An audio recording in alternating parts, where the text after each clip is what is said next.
Criollos, un podcast a rienda suelta. Bienvenidos a este espacio de la Asociación de Criadores de Caballos Criollos. Una nueva manera de recorrer juntos la raza más versátil del mundo y su gente.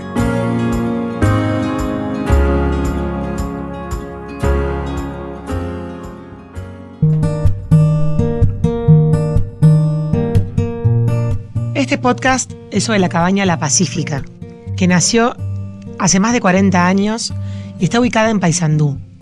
La Pacífica está un poco a caballo entre Argentina y Uruguay. Van a escuchar la voz de su fundadora, Leticia Bejo Maylos, y después la del actual responsable, Juan Salustiano Peirano Bejo. Bueno, bienvenida Leticia a este podcast. La primera pregunta que tengo para hacerte es, ¿desde siempre te gustaron los caballos? La conexión con el caballo yo creo que es algo innato. O sea, creo que viene no desde que uno nace, sino capaz que le viene ya dado de antemano. Uh-huh. No tengo otra forma de explicarlo porque nosotros somos varios hermanos criados de la misma manera, con el mismo, digamos, input de formación e influencias, y la apasionada por los caballos siempre fui yo desde el día que nací. Mi madre también lo era. Y mi abuela materna también, entonces pienso que tal vez haya algo en esa línea, ¿no? Y bueno, y siempre como me interesaba el tema porque me gustaba y era chica y miraba, he visto los caballos en todas sus formas, en todas sus posturas, en todos sus andares. Es una cosa que uno le acompaña.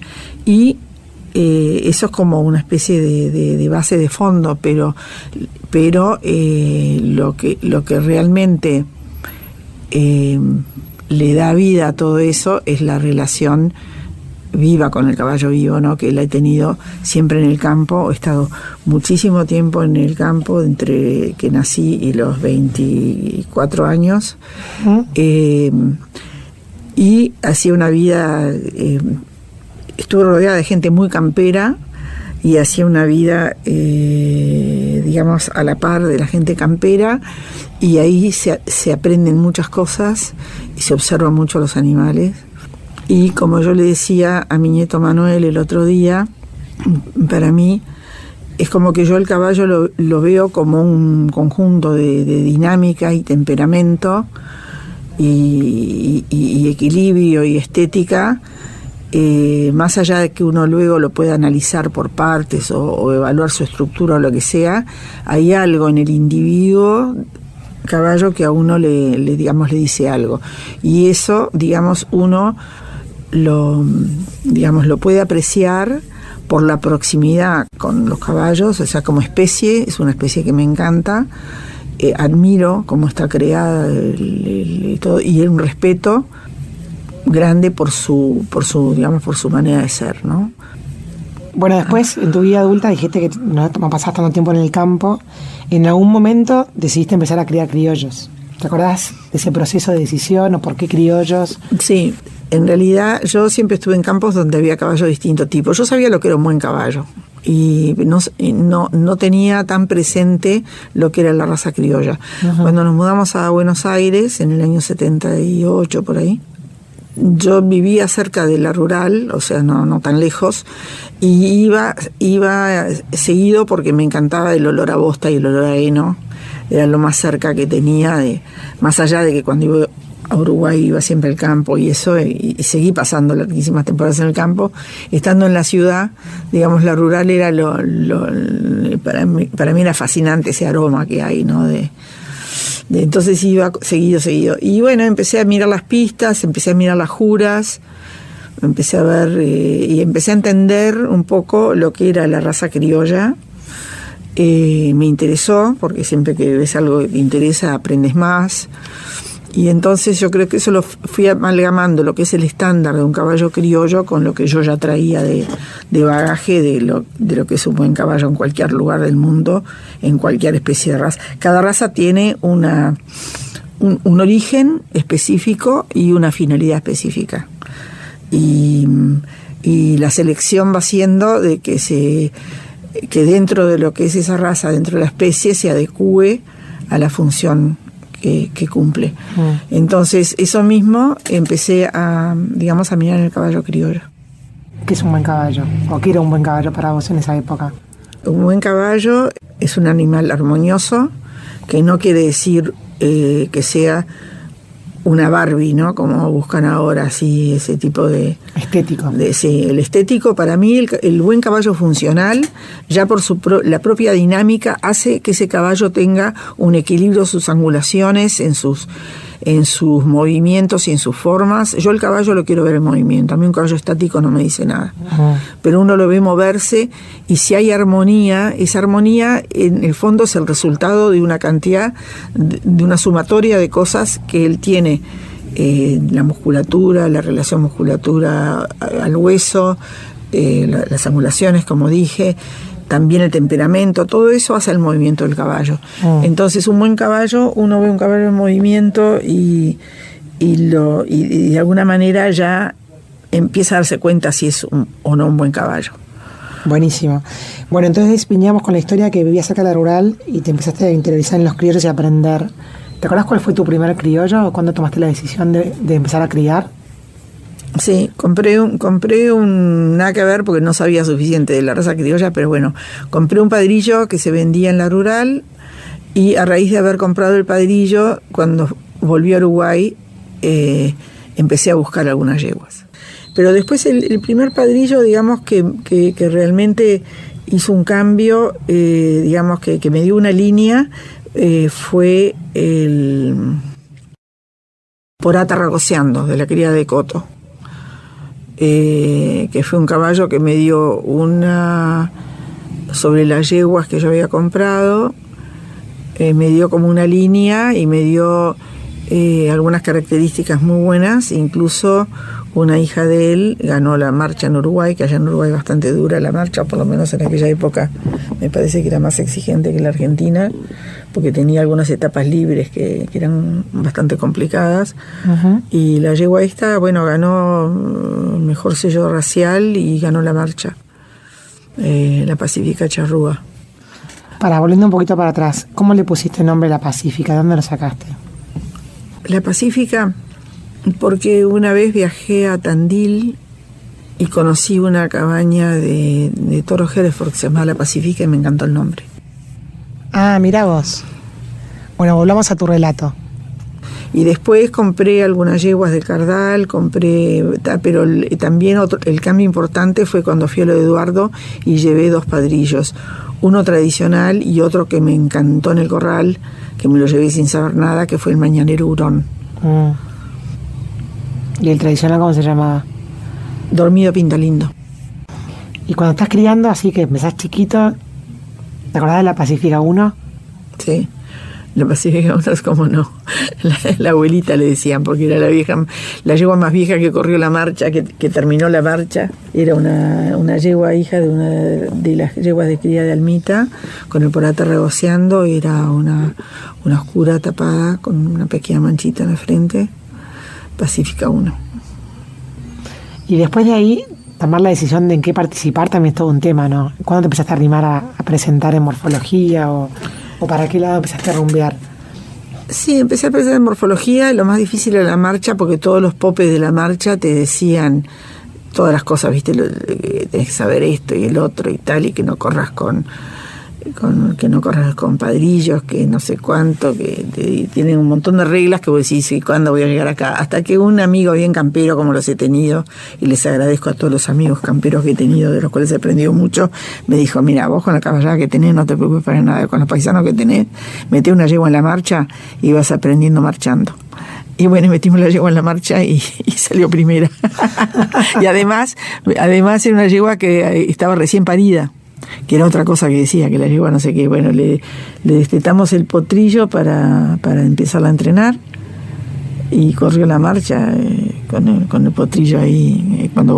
Cuando volví a entrenar tenía el potrillo que amamantaba, así que nada, hicimos todo al revés y funcionó. Pero yo le agradezco a este amigo, porque Gustavo Sousa, gran marchero que ahora falleció, a quien le tengo eterno agradecimiento por eso y por la amistad que siempre me brindó.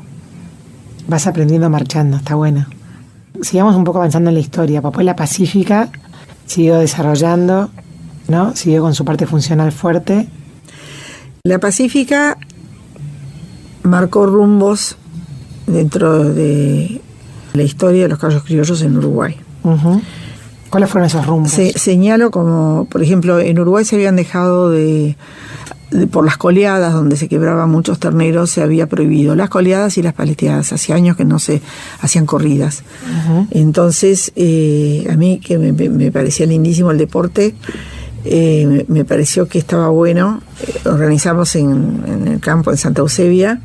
Le pedí a Ricardo Braida si él no vendría a hacernos una demostración de corridas y eso, y vino con Fernando Miñaki y fue fantástico. Fue estupendo, una tarde de frío realmente. Y ahí se retomaron, por ejemplo, se retomaron por la intervención de la Pacífica las corridas en Uruguay. Después también pensaba qué lindo sería a los chicos dejarles como una impronta e ir a caballo desde José Ignacio hasta el Fuerte Santa Teresa. Y entonces, claro, invité a Eduardo, invité a Felipe Juan, que no pudo ir en ese momento, Eduardo sí vino, y a don Diego Landa Dondo, conocido como el Pete Landa. Y nada, y salimos, éramos 17, y esa fue la primera cabalgata de criollos. Avisé a la Asociación de Criollos. Fui con apoyo de casa, un camioncito que iba con unos paisanos a darnos una mano, y fue la primera cabalgata de criollo que se hizo al este.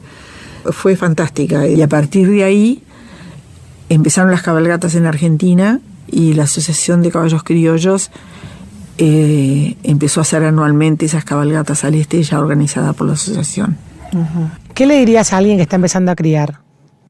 Es que lo importante es uno tener una visión del caballo que le gusta, y no sí ir aprendiendo y mejorando las cosas que uno no sabe, pero no perder esa visión, porque esa visión que te hace comer cola en muchas filas morfológicas es lo que hace que al final tú logres el caballo ese que tú tenés visualizado y que lo querés lograr. Pero si tú empezás a seguir la línea de los jurados y cómo te va y cómo no te va, no llegas nunca. Yo tenía mucha relación con Brasil porque mi padre nació en la frontera, en Rivera, a 14 metros de Brasil, en la frontera seca. Y entonces todo lo brasilero me resultaba muy, muy amable y muy familiar. Y empecé a mirar las pruebas de freno de oro. Empezaron a traerlas a Uruguay y había que tener tantos caballos en pista porque si no la suspendían. Entonces la Pacífica siempre entrenaba a caballos como para poder completar ese número. Y yo veía que por un lado juraban la morfología y al rato entraban los jurados brasileros y juraban la morfología para el freno de oro y era totalmente distinta. Entonces yo me agarraba a los jurados del freno de oro y les decía, a ver, que me hicieran la fila con los caballos nuestros para entender qué es lo que ellos valoraban, o sea, por qué era tan distinta la jura. Porque para mí era como que no tenía que haber dos juras diferentes, como que tenía que ser una sola, ¿no? Entonces, bueno, yo a raíz de apoyar esto del freno de oro, porque me pareció que era una prueba muy completa en el sentido de que uno tiene el animal 2 días seguidos en pista, o sea que analizás no solo cómo se mueve funcionalmente, sino la resistencia que tiene, el coraje que tiene, una cantidad de cosas más. Me pareció entre las pruebas que había la más completa para lo que eran nuestros trabajos camperos y para usar el criollo en deporte. La Pacífica siempre facilitó caballos a gente que quisiera arrimarse a las corridas, arrimarse a las pruebas. Es un poco la idiosincrasia, ¿no? ¿Y cómo viviste, por esto ya vamos cerrando, cómo viviste la victoria del Colibrí Matrero? Bueno, sucesivas victorias. Una cosa muy importante es que Salustiano haya entrado en escena, porque, qué sé yo ya, uno tiene su momento también y como que para seguir la cosa porque la cabaña mucho es la visión de una persona, ¿no? Y el hecho que Salustiano y después Elisa y el apoyo de los chicos, porque el tema de la cría de caballos también es un tema familiar, ¿no? Y eso también es como que ha sido fundamental para que se pudiera seguir en este proceso sin un cambio de rumbo importante.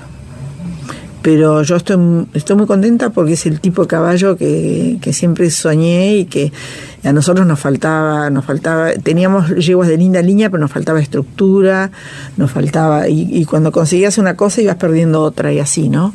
Pero yo creo que el tipo de caballo siempre estuvo presente desde el día uno, el tipo de caballo ese integral que hoy en día diría que el matrero es su expresión concreta. Buenísimo. ¿Querés agregar algo más? La Pacífica es una cabaña flexible y abierta. Flexible y abierta porque está siempre aprendiendo, está siempre en movimiento y va a seguir estando en movimiento y va a seguir buscando, y se necesitan muchas horas arriba de los caballos para entenderlos bien. Mucho asiento, pero también se necesita investigar, más que nada observar, leer, ver. Bueno, muchas gracias por esta entrevista. Bueno, agradezco la oportunidad de poder contar un poco cómo es esto. Bueno, y ahora este podcast continúa con una segunda persona referente de la cabaña La Pacífica, Juan Salustiano Peirano. Hola Juan, ¿cómo estás? Bienvenido a este espacio. ¿Qué tal, Elisa? ¿Cómo estás? Bien, muy bien. Recién escuchamos el podcast de Leticia que hablaba de La Pacífica con dos palabras que a mí me gustaron. Dice: La Pacífica es una cabaña flexible y abierta. Y si querés, Juan, arrancamos por ahí. ¿Coincidís con esta definición de lo que es La Pacífica que hizo Leticia? Yo coincido que La Pacífica es una cabaña flexible. Es una cabaña que de alguna manera arrancó Leticia. Cuando éramos chicos íbamos al campo, andábamos en caballos mestizos, entonces eran marca caballo, como decía el capataz de la estancia de mis abuelos, eran buenísimos caballos, nos encantaba andar, y a partir de ese gusto de Leticia por los buenos caballos es que ella lo habrá contado, pero empezó como a comprar una yegua, empezó a decir, bueno, ya que nos gusta, hagámoslo dentro de un marco, que puede ser el marco de la raza criolla, donde haya un motivo, un objetivo, una presentación, un marco para desarrollar esa pasión. Y bueno, y gracias a Dios, ese paso ya lo dio, yo creo que fue en el año 82, 84, que dio ese paso. De alguna manera esto habla de que fue una cosa relativamente nueva, y toda nuestra experiencia con los criollos es nueva, no es una experiencia que viene de varias generaciones para atrás. Entonces no tenemos un modelo mental o un condicionamiento que nos impida ser abiertos y ver cosas nuevas. Creo que eso es un poco lo más importante. A mí me emociona el caballo bueno y honestamente llega un punto en el cual ya no miro más la raza. Miro la conexión con el caballo, lo que ese caballo te genera, lo que el caballo hace, y bueno, y eso te diría que es el punto máximo de felicidad que un caballista busca. Entonces, desde ese punto de vista es muy abierta, porque incluso muchas de las ideas que tenemos como cabaña que tomamos, o sea, yo soy un fanático de los caballos buenos, soy un fanático, también entiendo que los caballos son historias de personas. O sea, el caballo en sí es un animal, es un mamífero, obviamente que es un regalo de Dios, porque tiene un montón de cosas buenas que nos transmite, que compartimos, que comulgamos, que todo, pero básicamente creo que el caballo es un nexo entre personas. Las historias de caballo son historias de personas. O sea, en definitiva, cuando uno cuenta la historia de un caballo, hay una persona atrás, hay una historia atrás. Entonces, en esa búsqueda, en ese fanatismo, yo por ejemplo me nutro muchísimo de ideas del polo, que es un deporte que está muy desarrollado. Entonces, el compartir conocimiento es tratar de las vivencias que uno tuvo, que son empíricas, que son muy difíciles y puntuales, que son sacadas de rodaje de vida desde, no sé, te puedo contar desde algún domador en la estancia de mis abuelos en en Soriano cuando éramos chicos, a las conversaciones con Daniel de Vargas, que es el domador de la Pacífica hace 34, 35 años, que me acuerdo que agarré los primeros caballos para domar en mi vida, los agarré junto a él.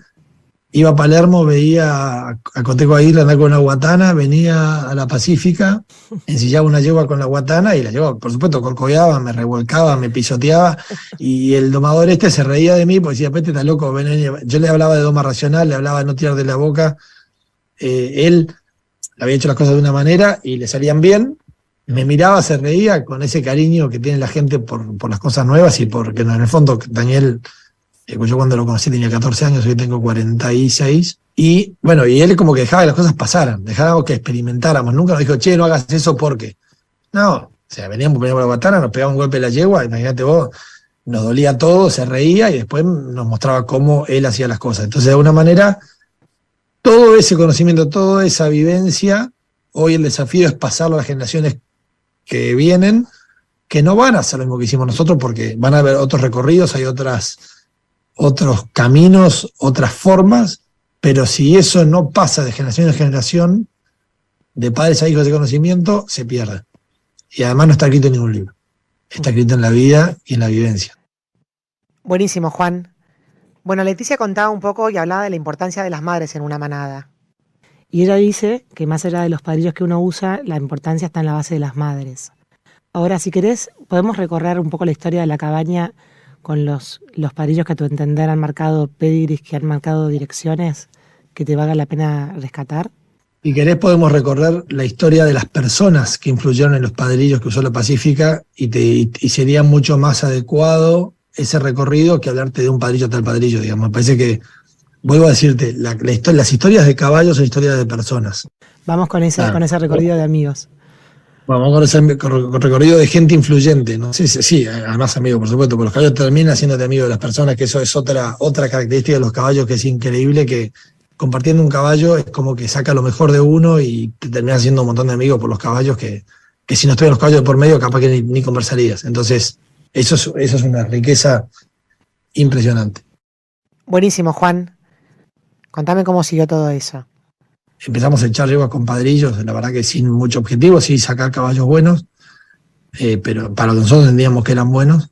Después de ahí, mamá, que siempre fue muy buscadora, muy andadora en ese sentido, porque la verdad que es una cosa de que el rescato de ella y debe ser una forma de ser, debe venir de antes, y a mí me encanta andar también. Esto de los caballos requiere andar para estar, requiere andar para aprender, sobre todo cuando uno es persona de afuera, y no venía con una historia de raza, entonces el conocimiento hay que salir a buscarlo, no es que el conocimiento va a venir a vos ni estaba en tu familia tampoco. Mamá compró un par de yeguas, me acuerdo, de Uruguay, y compró de Argentina, la patrona, chico, anduviste bien, yo me acuerdo los nombres de todas las yeguas originales que vinieron a casa, después fue trayendo más yeguas, y ahí entró en escena un poco Osorio Martirena, que sí, era amigo de mamá, amigo de papá, conocido. La verdad que era un zootecnista, hoy mirándolo desde mis 47 años, y Osorio no está más entre nosotros, pero era un zootecnista increíble.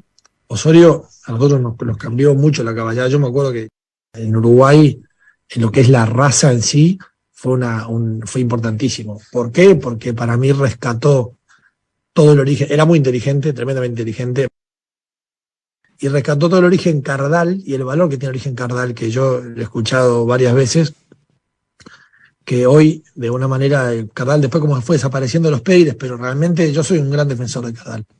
Porque el cardal que yo conocí, o por lo menos lo que yo conocí de cardal, no era lo que me hablaban de cardal en un momento, pero sí la verdad es que la historia existe y las cosas son, y cuando uno empieza a atar peires para atrás, termina todo en origen cardal. Entonces la verdad que en eso Osorio fue un gran defensor de eso. Me acuerdo que era cómico, porque encima le gustaba pelear y le gustaba chinchear, y era un tipo que era muy divertido, pero la verdad que Osorio, bueno, a mamá le vendió el Porata Ragoceando, que era un caballo que a nosotros nos marcó un antes y un después, porque nos liberó la caballada, nos armó de madres, y con esa yegua Porata Ragoceando corrimos vacas a un sistema nuestro, pero corrimos vacas, logramos un 5.º puesto en una FIC en Buenos Aires, que fue para nosotros era inédito, con la Pacífica de Chapipí y la Pacífica de Chalay, con Rafael Durán y bueno, que en el fondo ellos fueron los que Rafael fue un poco el que me enseñó a correr vacas a mí, al principio de todo, fue el primer tipo con el que yo me crucé que me dijo, che, vamos a correr y corrimos.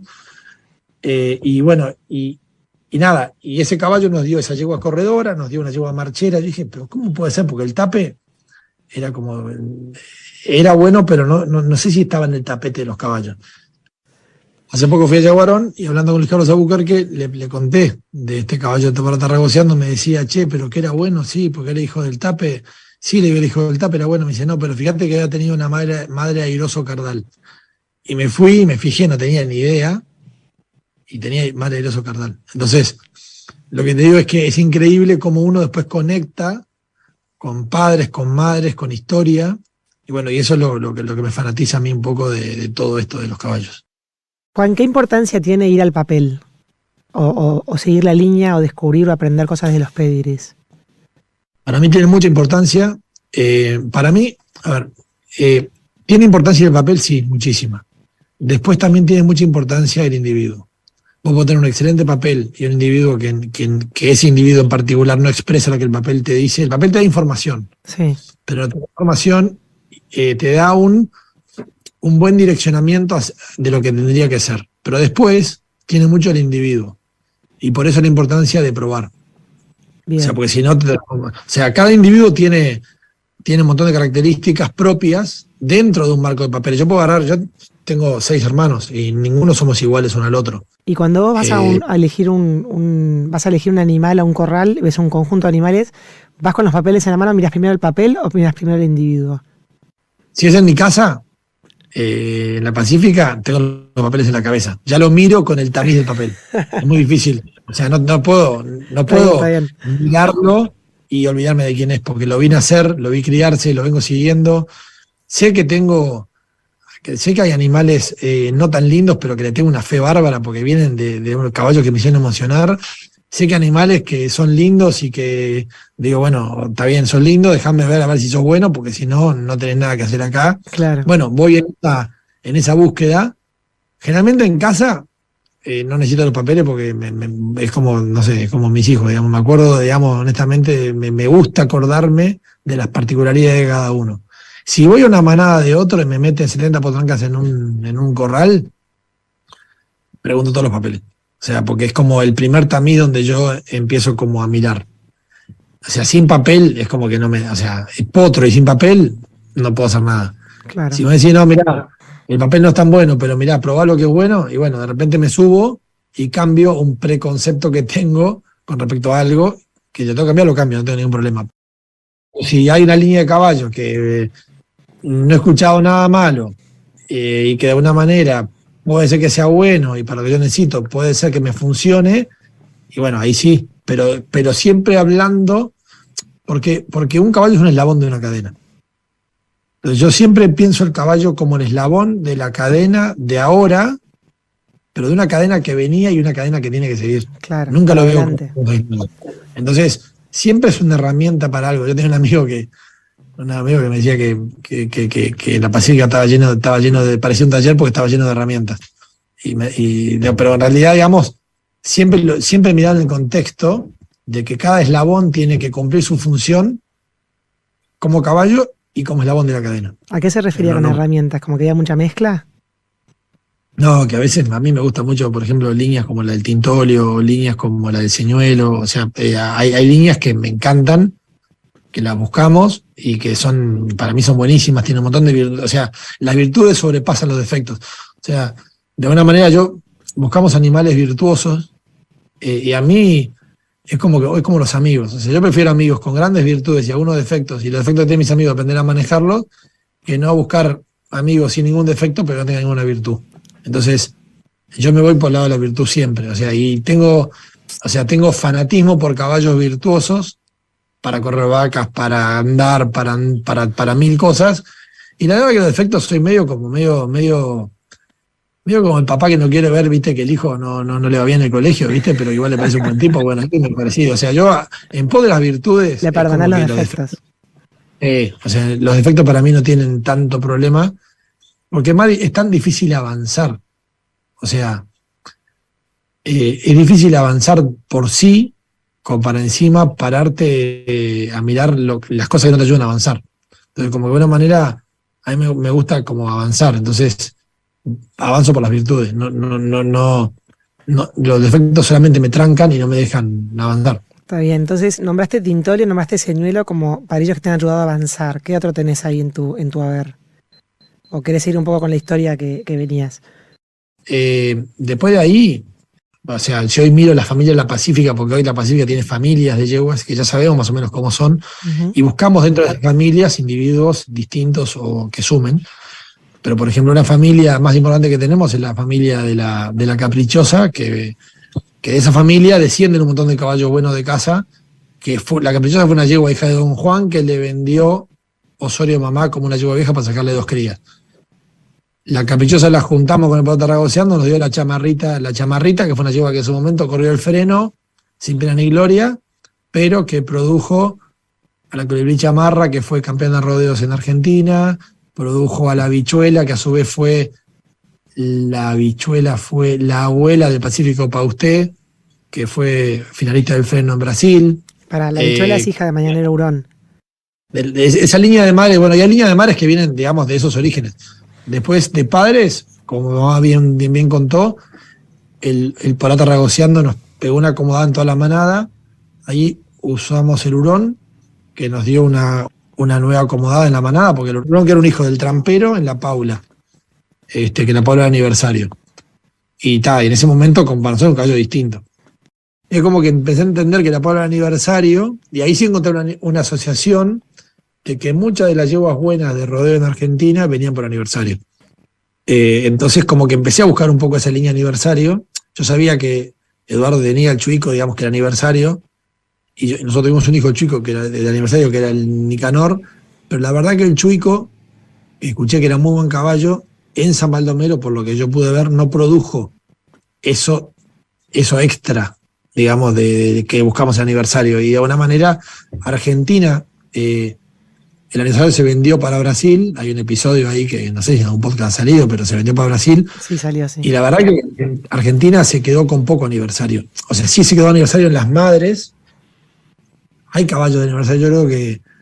Pero viste, como que para mí, para lo bueno que fue, debería haber un montón de aniversario. Y no sé si hay tanto como debería haber. Tuvimos la suerte, después de mucho tiempo, nos cruzamos con un hijo de aniversario que se llamaba dos hijos de aniversario. Uno que se llamaba Aragano de la Tradición, que vino a casa, reprodujo y después se fue. A ese le sacamos crías buenas, pero no tanta cantidad. Y después dimos con un hijo de aniversario que se llamaba Beterculano, que es un caballo que la verdad que en casa marcó una diferencia enorme. Y bueno, es el padre de una yegua que fue ahora finalista de rodeos en Palermo, que se llama la Pacífica Cholila. Y la verdad que ese caballo nos marcó una diferencia enorme, pero suponete, ese caballo lo compramos en el año 2010, ponele.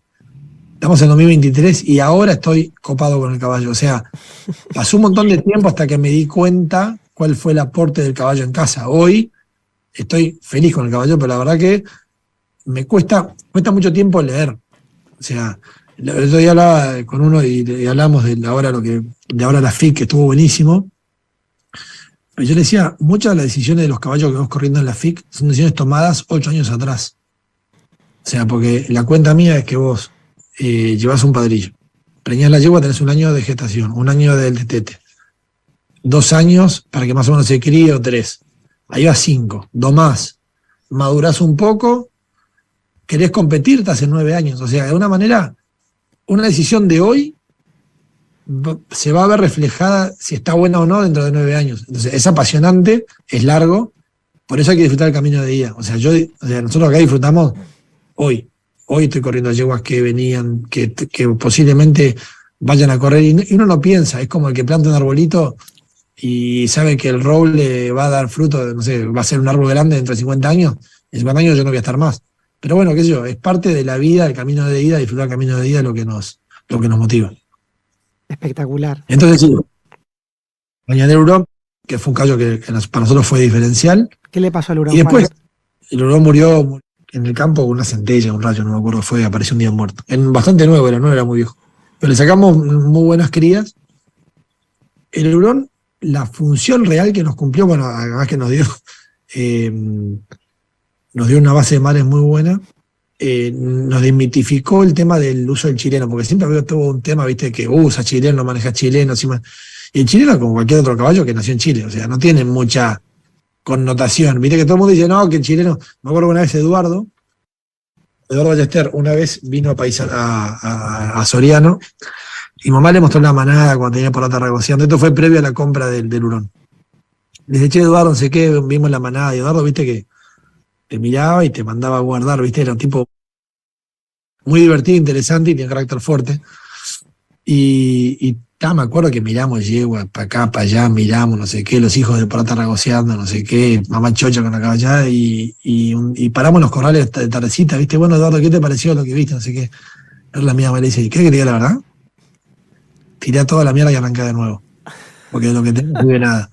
Y eso fue, digamos, lo dijo desde el mejor cariño. Realmente, por un lado, tuvo razón, porque si no hubiéramos hecho algo disruptivo, no hubiéramos salido de una caballada como un hacha. Igual, muchas de las que habían ahí sirvieron para adelante, pero sí me quiero quedar con eso de romper y arrancar de nuevo. Cuando ves que no va, vos rompés y arrancás de nuevo. Porque lo más caro es el tiempo de porfiar cuando sabes que algo no va y querés hacerlo ir. ¿Viste? Bueno, está, y no va, ya está. A mí me pasa como caballista con yeguas que pruebo y discuto con mis hijos, ¿viste? Ahora mis hijos, uno tiene 21, otro tiene 17, y bueno, y nada, y pasamos discutiendo sobre si tal ya. A mí me encanta el camino difícil, es otro tema que es un problema, pero si puedo hacerlo. Queda registrado, Juan, esto. Mirá que es un podcast.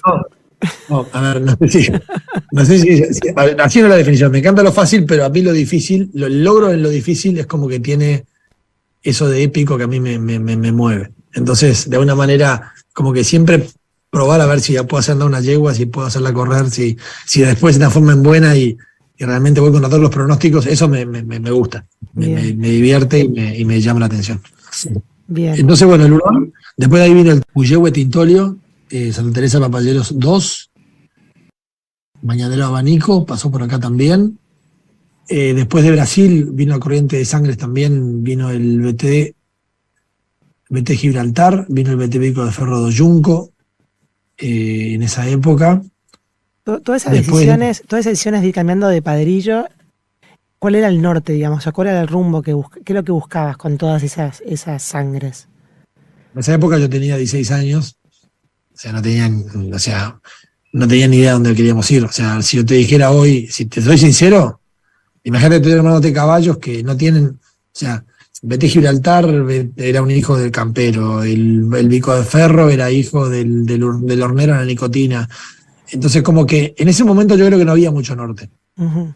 Y cuando no tenés mucho norte y tenés posibilidad de comprar, eso es peligroso porque te podés marear y podés ir a parar la miércoles. O sea, yo siempre digo lo mismo, los caballos es raro porque vos decís, si tuviera mucha plata para invertir en caballos y capaz te equivocarías peor.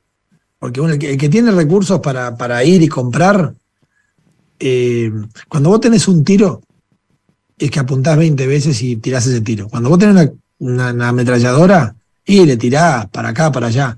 Pero como cada decisión que tirás, tardás 8 años en saber. Es como que es fácilmente diluible un impulso, un esfuerzo, porque vos decís, yo me tiré 10 tiros con la ametralladora, estaba muy bien, 10 padrillos. Pero cada padrillo me va a llevar 10 años o 12 años darme cuenta si lo que hice estuvo bien o mal. Entonces, es como que ahí te complicás un poco, digamos. Entonces, por ahí es más ordenado, ir de a poco y pensar bien a dónde querés ir. En esa época no teníamos mucho norte, Uh-huh. Después se fue consolidando un norte, o sea, el norte era el norte, el de buscar el caballo, de vibrar con la cría y buscar el caballo lindo y bueno, ese norte siempre estuvo marcado. El tema es que por dónde lo buscas o por dónde te vas canalizando esa búsqueda. En esa época era difícil canalizarlo porque había muchas sangres muy distintas. Uh-huh. Se fue consolidando, pero muchas veces también hay que trabajar puertas adentro, no tanto puertas afuera, ¿viste? Hoy está muy de moda, en Instagram aparece un caballo en la foto, va a una exposición, compré un hijo, compré un servicio. Está bueno, pero eso te diría que es el 10% del laburo. El 90% está puertas adentro. Uh-huh. Y está en la manga, con tu gente, con la gente que trabaja con vos, con los colaboradores, en la discusión, en ver qué hacer con esa piedra, cómo lo transformas en algo bueno. Es un poco el objetivo. Y eso es lo que para mí hoy está pasando. Bueno, entonces seguimos con el relato. Entonces, teníamos un montón de padrillos. Después, bueno, tuvimos una crisis. Después vino el Poroto Negro, de Argentina también, que vino junto con el abanico. Y bueno, y después de ahí medio como que interrumpimos la cabaña desde el año 2002 hasta el año 2007, te diría. O sea, lo que pasa es que al dejar de empadrillar y dejar de seguir la cabaña hasta el año 2007, como que no hubo una dirección. En 2007 yo estuve en Argentina trabajando, y ahí sí vuelvo a las personas. Porque en todo ese momento que no teníamos acceso a los caballos, sí tuvimos acceso a las personas y personas que te ayudan en el día a día a conversar de caballos.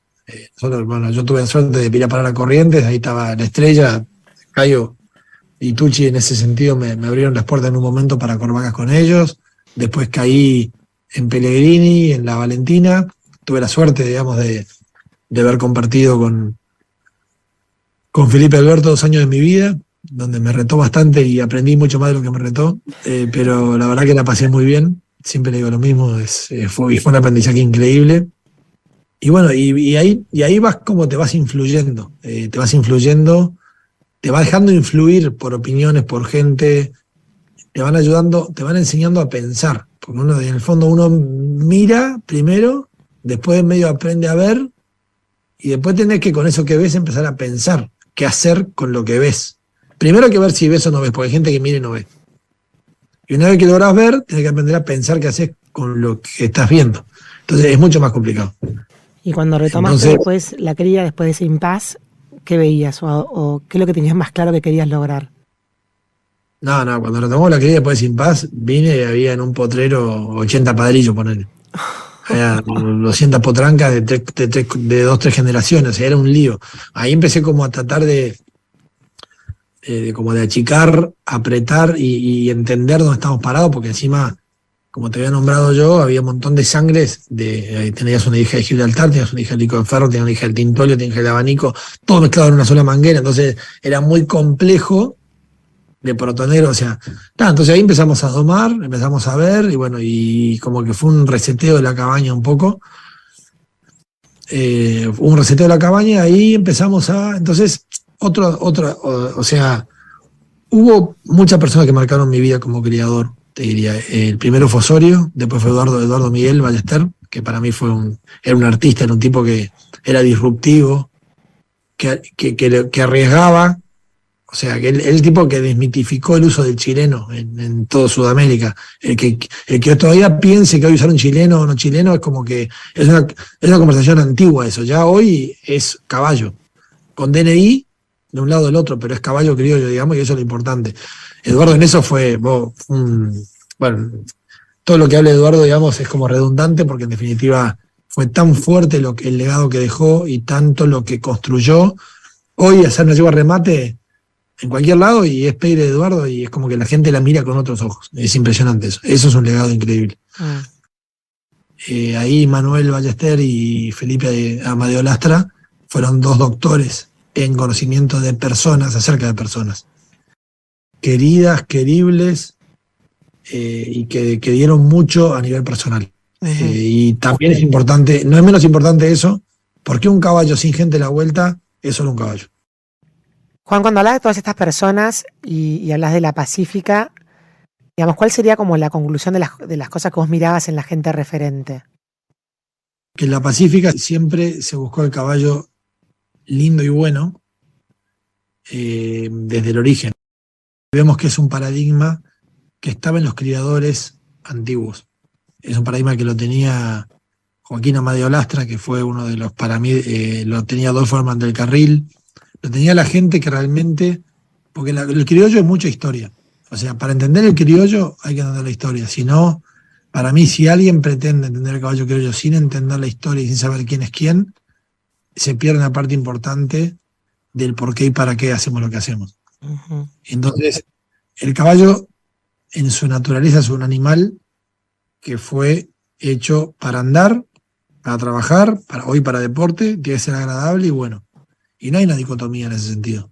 Y hoy está muy discutido, y para mí sí es responsabilidad de la asociación, o de la Sociedad Criolla del Uruguay, o de la BCC, definir ese norte del caballo, digamos, de que sea lindo y bueno, y una elección de que sea así. Y bueno, está. Después no sé, tantos otros. Y bueno, y en esto, en toda esta gente referente, José Antonio Zanello es una persona de la cabaña de Santa Eduvilles, que yo seguí muchísimo su obra, porque me parecía increíble cómo una persona lograba tantos frenos de oro, porque la historia de Santa Eduvilles en la raza es increíble. Y la fórmula que más le pude ver era el tañido redoblado sobre madres chilenas, la morena, la tranquila, la Pochucaví castaña. O sea, él venía criando, pero había algo que se repetía bastante, que eran esos cruzamientos. Entonces un día estaba con otro amigo que es Carlitos Solané, que es más contemporáneo, y estábamos tomando mate y le digo, che, yo quiero un padre, porque la caballada de acá de la Pacífica en el año 2007 era una caballada media chicuelona, falta de sello, buena, pero no asustaba a nadie, o sea, en cuanto al tipo y en cuanto al tamaño. Digo, mira, quiero un caballo así, quiero un caballo, digamos, medio tipo Sangre Ballester, ponerle, hablando un poco lo de Felipe Juan, pensando un poco en redoblado, porque en el fondo no es que se me ocurrió, o sea, es como que quería algo parecido al redoblado, básicamente. Sí le doy importancia al pelo, porque el pelo es comercial, es importante, además, comercial. Los caciques andaban en caballo lindo de pelo, y todo el que podía elegir andaba en caballo lindo de pelo, porque cuando vos decías un caballo, si es Picasso, o es Overo, o es Moro, tiene otro gusto. Es decir, ya un gateado rubio, y bueno. Acá antes había muchísimo en la Pacífica caballos gateados rubios, ¿viste? Lobunos lavados, y es como que te cansa un poco, ¿viste? Entonces, bueno, nada, el pelo también es importante. Dijimos, quiero que tenga pelo, quiero que tenga andares, quiero que sea con buen sello racial, huesos, ¿viste? Otra cosa que quería era rusticidad. Me cansé de correr yeguas, ¿viste? Estar preparándolas y que de repente un día le doy una mano, otro día le doy la otra, ¿viste? Como que eso es tiempo, es plata, y en el fondo hace angustia. Yo quería no angustiarme, quería andar a caballo y que no angustiarme, era darle de punta y bueno, hacer lo que tengo que hacer. Y bueno, y ahí Carlito me dice, mira, tengo un caballo, ¿qué puede ser? Que es hermano el mutante, que es moro, que no sé qué. Digo, miramos una cosa, vamos, lo probamos, le digo si me gusta como es de arriba, porque lo único que quería que no me detonara la caballada. O sea, quería que me aportara cosas, y en lo que no fuera bueno, que no me detonara lo que tenía, porque yo creo que hay caballos que detonan la caballada y hay caballos que no. Bien. Y bueno, fui la ensillé y la verdad que... Perdón, ahora me seguís con el cuento y además quiero que el nombre sea ese caballo porque no elegiste el nombre. Pero esa caballada que vos nombraste de la Pacífica, ¿qué cosas no querías pasar de tu caballada que ya tenías? No, que era una caballada buena, o sea, buena, digamos, de buena de andar, ligera, buena de vaca, que corría vaca, o sea, era una caballada buena en cuanto a que siempre buscamos buenos pingos, siempre, el logo de la Pacífica es buenos pingos, pero siempre buscamos caballos de ese tipo, en la corrida de vacas, en los apartes en el campo, para trabajar, los más aguantadores, o sea, buscamos caballos buenos. Y eso estaba en casa, ya venía de antes, pero el envase... Por ahí no era se te va corriendo el envase, ¿viste? Y bueno, y uno buscando las virtudes de lo bueno se va olvidando un poco. No es que pero va ponderando lo bueno. Lo que pasa es que llega un momento que por más bueno que sea, si no tenés chasis, no puedes atajar una vaca. Claro. Si no tenés morfología, y si no tenés tamaño, por ejemplo, en la corrida de vaca, que en Argentina, suponete, si no tenés tamaño, no podés apartar una vaca. En la paletilla brasilera, si no tenés tamaño, la yegua no dispara con un novillo. Depende de que yo te ponga. Si te pones un novillo medio ligero, un brango, si no tenés tamaño de caballo para correr, para disparar y para dar vueltas, no podés, por más bueno que sea, por más corazón que tenga, si no tenés chasis, es como una RAM. Mandás una RAM, o sea, es como si teniendo el motor, si me hace elegir una RAM o un azagueiro, y capaz que voy más seguro una RAM. Así que Carlitos dijo que tenía un hermano del mutante. ¿Cómo se llamaba ese caballo? Del Oeste Acierto. Y la verdad que lo trajimos para acá, después trajimos otros más, o sea, seguí buscando, trajimos el Acierto, trajimos, el Herculano vino de acá de una cabaña que estaba en Uruguay, después trajimos yo soy un fanático de la línea Condorito, en Argentina también, que quedó poco Condorito, o sea, hubo bastante, pero por ahí Condorito se vendió para Brasil, y no quedó tanto de Condorito directo en Argentina. Gustavo Greco en La Flora tenía un hijo del Camba de Don Joaquín, que era Condorito, digamos, y bueno, y y hablé con él y pudimos hacer un acuerdo para traerlo. Y bueno, y eso, a mí me gustan las sangres viejas, la verdad que me gustan las sangres viejas. Me gustan las sangres viejas que sé que son buenas y que por descuido se han ido perdiendo y son difíciles de encontrar. Bien. Eso soy un fanático de eso. Volvamos a lo de este acierto, Juan. Carlitos Solari dijo, tengo un moro, ¿y dónde estaba ese moro? ¿Dónde lo fuiste a buscar? Le digo, mirá, está en Chascomús, me dijo, bueno, vamos una tarde, me pasó a buscar por mi casa, le llevamos un recado, lo ensillé, hice más o menos ahí una figura, andar, todas las pruebas del freno, pero digamos, hechas a campo y medio en un potrero, y me pareció que el caballo era metedor de patas, no se equivocaba con los cambios de las manos y las patas, había una vaca ahí, le puse al costado el alambrado y el caballo no le tenía pánico a la vaca, llegó bien, o sea, tampoco era, viste, tampoco quería que hiciera otra cosa que esa, pero por lo menos que no se asustara y que no, y bueno, y reaccionó siempre bien, y tal, y lo trajimos. Le eché 40 yeguas cuando llegó, y de esa aparición fue que nació el matrero, digamos, de esa primera generación. Nada, es mucha suerte también, ¿no? Está bien, pero por lo que fuimos contando, vos fuiste a buscar un determinado tipo de caballo y salió el matrero en la primera generación. ¿Te puede pasar, Juan, que tengas un colibrí matrero y que se te pase por alto y no lo veas? Vos cuando el caballo Sí. era potro, ya lo tenías identificado como bueno. ¿Cómo fue el nacimiento del matrero y su contarle la historia a la gente que me parece que va a escuchar el podcast por esta parte, me parece? Contar la historia de cuando el matrero nació y estaba con los machos y ahí tuviste la decisión de tomarlo o de caparlo y quedó, digamos, ¿no? A ver, el tema de los machos es que en realidad cuando eché el acierto, la expectativa era grande en cuanto a que no sabía qué iba a dar, no tenía ni idea qué iba a dar. Entonces estaba esperando el nacimiento de potrillo, viste, a ver qué quedaba. La realidad es esa. O sea, y bueno, y me dio un montón de machos, un montón de hembras, como todos los padrillos cuando le echas muchas yeguas. Y después me llamó la atención que dio bastante más Picasso y menos moro de lo que yo pensaba.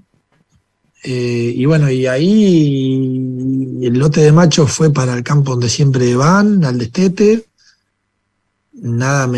Había un par de Picasso que me gustaban, pero que también no podía decir nada de ellos. Y viste que en los padrillos, ponele, es como que si no hacen algo, si no hay algo que los incrimine, siguen viviendo, digamos, un tiempo más, una primavera más. Porque va de otoño a primavera, primavera a otoño. Entonces, cada vez que voy a una racia, voy dejando el beneficio de la duda a aquellos que pienso que no tienen nada que los incrimine. Y bueno, y ahí fue quedaron de esa generación, quedaron 4 o 5 padrillos, ponele. Uno yo era el matrero, pero como era medio temporón, era medio, viste, larguirucho, era medio de linda línea, un Picasso lindo era, o sea, lindo de ver. Una línea, viste, bastante buena de superior, viste, como que se movía lindo. Quedó para atrás en la doma por ser el más chico. Lo dejé un año más y al año de cuando lo domé, que lo domó Julio Taramasco, yo siempre termino probando los caballos cuando los entregan. Y la verdad que ahí me di cuenta que era realmente bueno. O sea, que como que lo que sentí cuando anduve en él era distinto que el resto de esa generación. Ah, ¿te lo acordás? Me lo acuerdo. Entonces, hubo 2 momentos del matrero que me llamó la atención. Uno fue cuando estaba entre los otros, que lo empecé a ver como más lindo, ¿ah? Como que se diferenciaba, pero ya era potrillo de año para 2. Ahí lo empecé a seguir. Y después ya fue en la doma, cuando Julio lo domó, que lo fui a probar, que la verdad que tiene unos movimientos distintos. O sea, distinto al resto. O sea, no es que... Yo en la doma, cuando probamos caballos,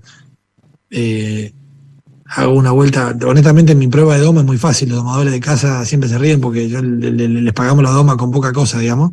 Pero yo prefiero que sea así, para que no empiecen a avanzar sobre los caballos con cosas que después los caballos...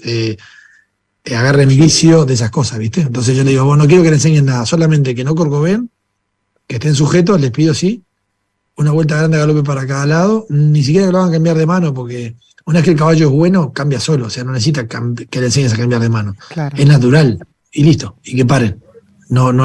Vos en la parada te das cuenta, y tampoco la parada tiene que ser a toda furia, de un galopito, que paren, o sea, sentí como el caballo siente la boca, como el caballo responde a tu comando y punto. Y una vez que está en ese punto un caballo bueno, yo no quiero que lo toquen más.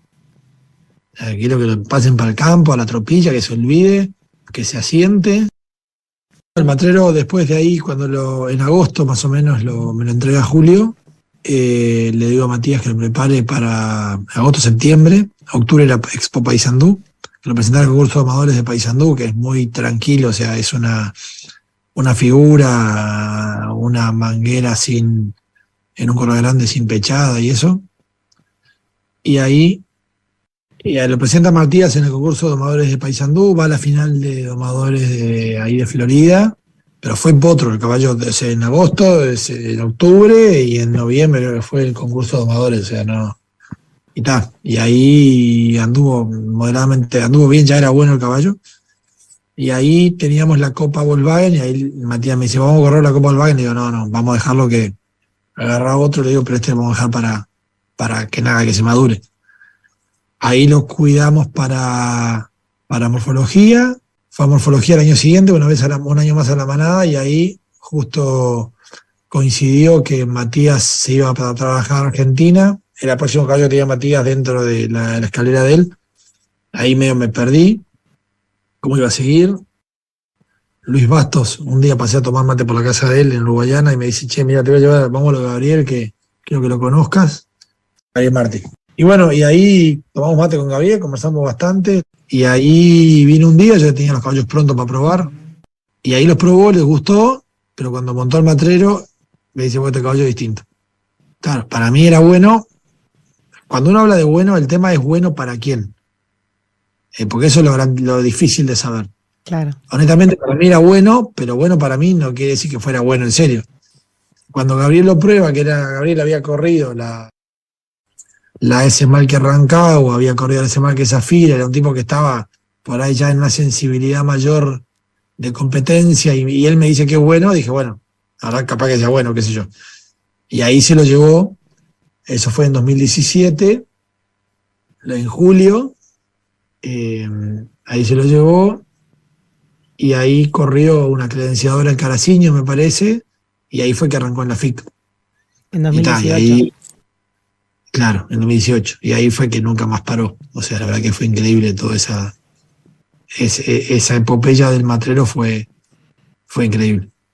Juan, y en abril de 2018 en la FIC, cuando de repente, bueno, lo pusieron primero en morfología y de repente el caballo empezó a mostrar lo que era.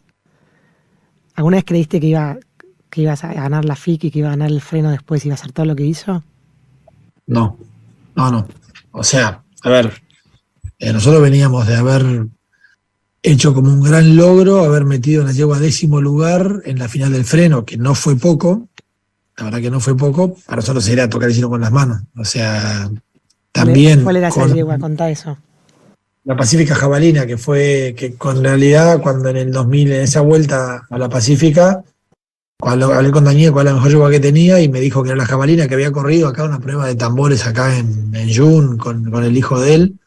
Y bueno, le agarramos para cuidar, justo vino Matías gana una Felipe Z, que Matías se había empezado a trabajar acá de encargado, nada que ver. Una Bueno, gallinal gana, no una Felipe Z. Claro, que es como la Felipe Z y la gallina la misma prueba. Justo ese año era un montón de caballos y Matías la ganó increíblemente, la juraba Luis Bustos, nos sorprendió a todos, pero yo también estaba corriendo, digamos, como competidor. Y bueno, y a partir de ahí la yegua tiene un ascenso, sale Freno de Plata en Argentina, la llevamos a correr a Argentina, la yegua muy buena, llega a Estello, venía para entrar el domingo, en la paleteada se atrasa en la vaca, la puntúan mal, la yegua no tiene buena morfología, cae de vuelta. Y ahí quedamos afuera del sueño el domingo. Al año siguiente, compite de nuevo, va a Argentina, sale frenador argentino la yegua, y con Matías, que la verdad que anduvo muy bien, tanto yo como Matías, fue increíble. Y ahí sí va a Estello y entra 10ª el domingo de Estello. Y eso para nosotros había sido tipo, bueno, listo, muchachos, nos vamos para casa. La verdad que increíble esto de que pasó con la jabalina. Y bueno, y después nació el matrero, que como que te va corriendo el horizonte a otro lugar. Pero sí, es impresionante. Yo me acuerdo de que la jabalina era siempre cola o estaba siempre en la fila de la morfología 6.3, siempre atrás, y era ver la yegua como evolucionar en la función y empezar a subir posiciones. En cambio el matrero arrancó de entrada lindo esa especie de diferente experiencia de salir de atrás con la morfología y salir de adelante? ¿Cómo vivís esto de lo bueno y lo lindo, o lo bueno versus lo lindo? Nada, es mucho mejor tener un caballo lindo y bueno, ni que tal vez. O sea, el freno de oro, los montajes están pensados para que el caballo que sea lindo y bueno funcione mejor y caiga menos frente a cualquier tropiezo. Claro. Está muy bien diagramado los puntajes del freno y para mí la morfología es fundamental en esa diagramación. Es increíble lo bien que está. Por supuesto que uno siempre busca el lindo y bueno. Para mí si un caballo es bueno, necesariamente tiene que ser lindo, ¿no? Porque si es bueno y bien hecho, hablando de belleza en cuanto a la mecánica funcional, un caballo bien hecho tiene que ser armonioso. Eso es así. O sea, vos no podés tener un caballo realmente bueno con unos aplomos de miércoles, que camine mal, o sea, no puede ser, porque que camine bien necesita tener una paleta moderada, que sea bueno, tiene que tener buenas patas, tiene que estar bien apoyado en el suelo. Claro. De alguna manera, el caballo bueno tiene aparejada una morfología buena. Si no, no es tan bueno. Claro. Siempre digo lo mismo, ¿no? El matrero es un caballo con una estrella que lo alumbra. Nació acá, nosotros tuvimos la suerte de que el matrero naciera acá, y el matrero se le dieron un montón de virtudes que hizo que hiciera lo que hizo. Si el matrero lo hubiera agarrado yo para tener freno de oro, posiblemente no hubiera tenido la carrera que tuvo. Lo agarró Gabriel, que es un entrenador y un corredor increíble.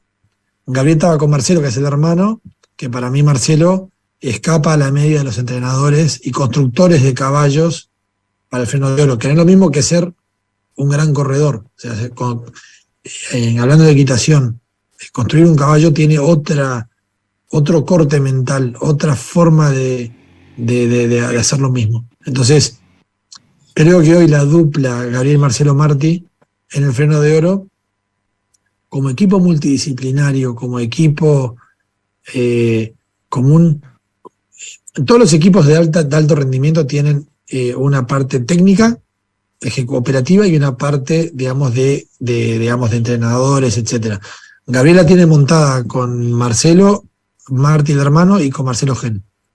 Y cuando vos tenés con quién conversar, eso se hace un tema interesante y productivo. Obviamente, si no tenés con quién hablar, vas a correr como te parece, te equivocás y listo, y te vas a tu casa, ¿entendés? Pero creo que el matrero cayó en ese lugar en el momento donde Gabriel quería ganar, estaba totalmente decidido a querer ganar, y en la otra parte del equipo estaba totalmente madura para apoyar eso. Entonces, como que de alguna manera fue una suerte también el lugar donde cayó, cómo cayó y en qué momento cayó. Claro, se dio todo.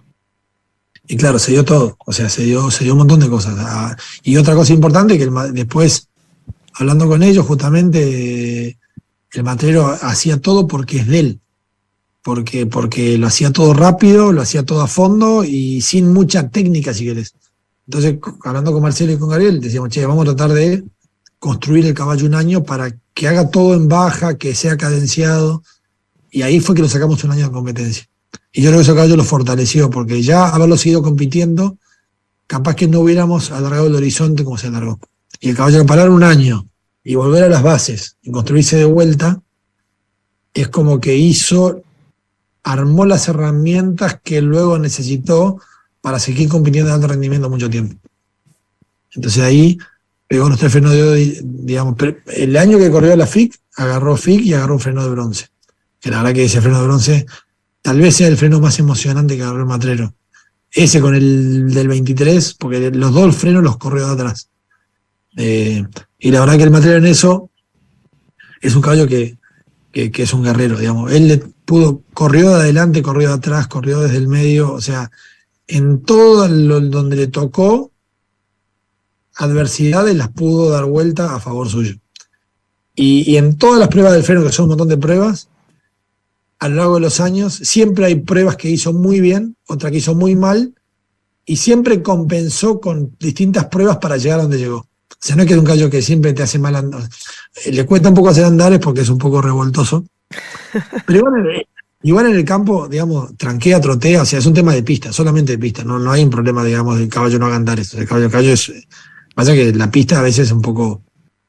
Pero bueno, tiene unos andares bárbaros, a mí me encanta para andar porque es un flor de pingo. Independientemente de eso, el caballo como que siempre, si querés, lo más flojo fueron los andares por un tema, digamos, de temperamento, pero después en el resto de las pruebas siempre hizo figuras muy buenas, siempre hizo mangueras buenas y más o menos buenas, pero siempre paró muy bien, siempre giró muy bien y corrió vacas impresionante. La vaca es lo que más le gusta, tiene velocidad para disparar, para dar vuelta, para agarrar la vaca, entonces como que ahí se hace muy fuerte él, ¿no? Lo que sí pasó es que una vez perdió vaca por acotamiento de cancha, en el freno de bronce en el 2018, el año pasado en el estadio la ganó corriendo vaca, entonces como que a veces metió el récord de media manguera, a veces no se le dio y no pudo apartar los novillos, pero tuvo que compensar con otra cosa, entonces como que el freno lo fue corriendo, como se le fue dando, y fue compensando las distintas pruebas como pudo, y siempre con un buen final, porque la verdad que le tengo que agradecer a la vida que siempre terminó de una forma muy competitiva. Juan, me imagino que la decisión, sé que la decisión de traerlo o no traerlo a la FIC fue muy discutida, muy debatida, muy opinada por todo el mundo. ¿Qué se siente estar en la cocina de esa decisión? Y se siente que a veces no sabes qué hacer. O sea, se siente que el freno de oro es una prueba tan técnica, si querés, de una manera, que de una manera, por cosas técnicas, podés estar en el paraíso o en el infierno en 2 minutos. Entonces, eso es lo difícil de decidir sobre el freno de oro. No es lo mismo un partido de polo, no es lo mismo una corrida de vaca, no es lo mismo. Hay cosas que. El freno de oro, como es una prueba de apreciación y es muy técnica, te puede pasar de que el caballo, no sé, haga algo distinto o se coordine con el jinete y eso puede ser muy complicado de levantar. De todas maneras, o sea, nada, o sea, siempre fue muy conversado con Gabriel, siempre fue muy evaluado y sobre todo lo que primó siempre es que el caballo, mamá empezó a querer caballos hace 40 y pico de años y nosotros vibramos los caballos, entonces no es un tema, el por qué no, puede ser un tema comercial, puede ser un tema que no quiere dejar que el caballo pierda, puede ser que, pero hay tantos por qué sí, que los por qué no se achican, ¿entendés? Como si hay un caballo que produce, que puede producir en nosotros lo que produce cuando corre, que tiene salud, que tiene esa vocación, que nos encanta verlo correr, que toda la familia se junta atrás de eso. ¿Por qué no? ¿Por qué no soñar? ¿Por qué no ir a...? Y bueno, y uno cuando compite se expone. O sea, el problema de la competición en criollos es que hay que tener ganas de ir a hacer pampelones adentro si las cosas no te salen bien. A veces pasa eso. Y no hay tanta gente que se exponga a eso, digamos. Nosotros como hacemos pampelones corriendo vaca y todo lo demás, como que estás un poco más curado, digamos, pero igual es como que es eso, digamos, hay que ir a correr, chau. O sea, la pista de la cancha es la cancha. No, todo lo demás se termina cuando entras a la cancha. Hablando de correr, Juan, bueno, vos sos un corredor de hace, no sé, hace cuántos años que corres. Tampoco te voy a preguntar hace cuántos años que sos finalista de rodeos, porque no sé si tenés la cuenta sacada, pero te he visto correr en varios deportes. De hecho, has corrido el freno, desde hace bastantes años que estás en las pistas. Y mi pregunta es, corres diferentes caballos con diferentes yuntas en diferentes deportes. ¿Cuál es el factor común o qué es lo que vos crees que tenés que hace que puedas correr con gente tan diferente, en yeguas tan distintas y siempre andar medio ahí dando pelea? Capaz venga se junte con la pregunta del ADN de la Pacífica, es ser flexible y adaptarse. De alguna manera es como que, para mí el buen jinete es el jinete que se adapta a los caballos, no el caballo, no pretender que el caballo se adapte al jinete. Vos tenés compañero, tenés caballo tu compañero, o sea, hay un montón de factores. Lo que sí es verdad es que para mí cada competencia es una especie de guerra. Y tenemos un equipo y tenemos que ir a tratar de ganar con ese equipo. Como sea. O sea, el equipo puede ser mejor, peor, puede tener más habilidad, menos habilidad, pero para mí la virtud está en tomar lo bueno y neutralizar lo malo.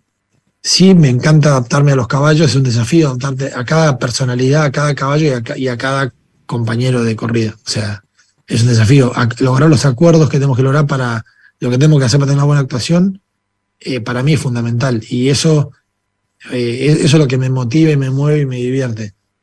Es un poco eso, ¿no? Está buenísimo. Está buenísimo, Juan. Y un tema que quiero que para cerrar ya la conversación es, el Matero corrió con 2 de sus hijas, ¿no? En la FIC, y eso no es un tema para dejar pasar. Y esto te lo hilo con la pregunta, ¿qué hay para adelante, no? Víctor Esevich dijo en el podcast pasado de él, si pensás que llegaste, vas muerto, ¿no? Cuando ganaste el freno y mostraste que el Matero había ganado, o sea, hizo historia en la raza y en el mundo, ¿crees que llegaste a algún lado o cuál es tu próxima? ¿Hay algo más después de esto que se puede lograr?